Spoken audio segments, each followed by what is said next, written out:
প্রতিবেশী দেশ সম্পর্কে এখানে অনেকেই আক্ষেপ প্রকাশ করেছে। আমরাই একমাত্র দল যাদেরকে তারা পছন্দ করে না। তারা বলেছে বাংলাদেশের সকল দলকে ভারতের মাটিতে আমন্ত্রণ, শুধুমাত্র জামাতে ইসলামী লাল কার্ড। আমরা এই লাল কার্ডের পরোয়া করি না। আমরা ভারতের বুকে আশ্রয় নেওয়ার কোনোদিন চিন্তাও করি না। এই দেশ আমাদের দেশ, আমাদের আশ্রয়ের জায়গা 18 কোটি মানুষের অন্তর। ইনশাআল্লাহ আমরা তাদের হৃদয়ে আশ্রয় নিতে চাই এবং আমাদের হৃদয়ে বাংলাদেশকে ধারণ করতে চাই। এই জন্য বরাবর বলেছি, আমাদের কোনো পিসি খালার দেশ নাই, আমাদের দেশ বাংলাদেশ। এই স্লোগান অনেকেই দেন, কিন্তু বাস্তবে প্রমাণ দিতে পারেন না। আলহামদুলিল্লাহ, আমাদের নেতৃবৃন্দ জীবন দিয়ে ফাঁসির তক্তার উপর দাঁড়িয়ে প্রমাণ করেছেন বাংলাদেশই আমাদের ঠিকানা। আমরা সেই নেতৃবৃন্দের রেখে যাওয়া আমানতের সম্মান রক্ষা করব ইনশাআল্লাহ। ভারত আমাদের প্রতিবেশী, তাদের সাথে আমরা সৎ প্রতিবেশীর আচরণ করতে চাই এবং তারাও আমাদের সাথে সৎ প্রতিবেশীর আচরণ করছে ওটাও দেখতে চাই। এর ভিন্ন কোনো সম্পর্ক কারো সাথেই আমাদের থাকবে না। আমাদের পররাষ্ট্রনীতি স্বাধীন। এ দেশ তার পররাষ্ট্রনীতি কারো ডিকটেশনে চলুক, এটা আমরা চাই না। এটা জনগণের অভিপ্রায়ে চলবে ইনশাআল্লাহ।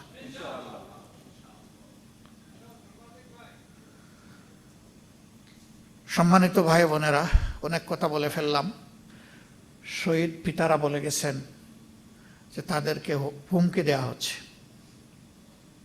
এই হুমকি আপনাদেরকে নয়, কার্যত এই হুমকি জাতিকে দেওয়া হচ্ছে।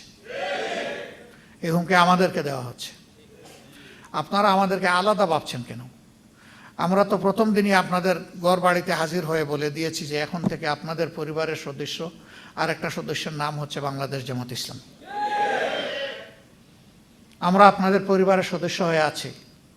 হয়তো পারি না সবসময় খোঁজখবর নিতে, মনে চাইলেও, কিন্তু আমাদের অন্তরে আপনারা 7 দিন 24 ঘন্টায় আছেন। আলহামদুলিল্লাহ থাকবেন।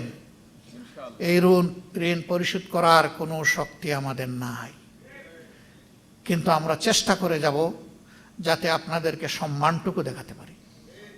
আল্লাহ যেন এই শক্তি আমাদেরকে দান করেন। আপনাদের নিরাপত্তা আমাদের নিরাপত্তা। আমরা ভয় পাই না, ভয় পাই শুধু আল্লাহ রাব্বুল আলামিনকে। আর কাউকে কোনো পাত্তাই দেই না। আলহামদুলিল্লাহ পাত্তা দিব না ইনশাআল্লাহ। আহত পঙ্গু ভাইয়েরা যারা আছেন তাদের জন্য বড় দুঃখ। শহীদ হয়ে যারা চলে গেল, আমরা বিশ্বাস করি তারা তো জান্নাতের পাখি হয়ে গেল। কিন্তু যারা এই যে বেঁচে আছে কষ্ট নিয়ে, তাদের জন্য বড়ই কষ্ট লাগে। আসলে তাদের জন্য কার্যকর কিছু আমরা করতে পারি। আমরা বড় লজ্জিত। সরকার পারে। এই জন্যে এই বাজেট সেশনে 2 বারে এই দাবি উত্থাপন করেছি যে মেহরবানি করে তাদের বিষয়টা সর্বাধিক অগ্রাধিকার দিয়ে দেখতে হবে। রাষ্ট্র যদি না দেখে তাহলে এই রাষ্ট্র হবে অভিশপ্ত রাষ্ট্র। এই রাষ্ট্র হবে অকৃতজ্ঞ রাষ্ট্র, নিমক হারাম রাষ্ট্র। আমরা আশা জাগাইয়ে রাখতে চাই যে এই রাষ্ট্র নিমক হারামি করবে না এদের সাথে। কিন্তু যদি করে, তাহলে অতীতে যেমন নিমক হারামদের কোনো ভালো পরিণতি হয়নি, বর্তমানেও হবে না।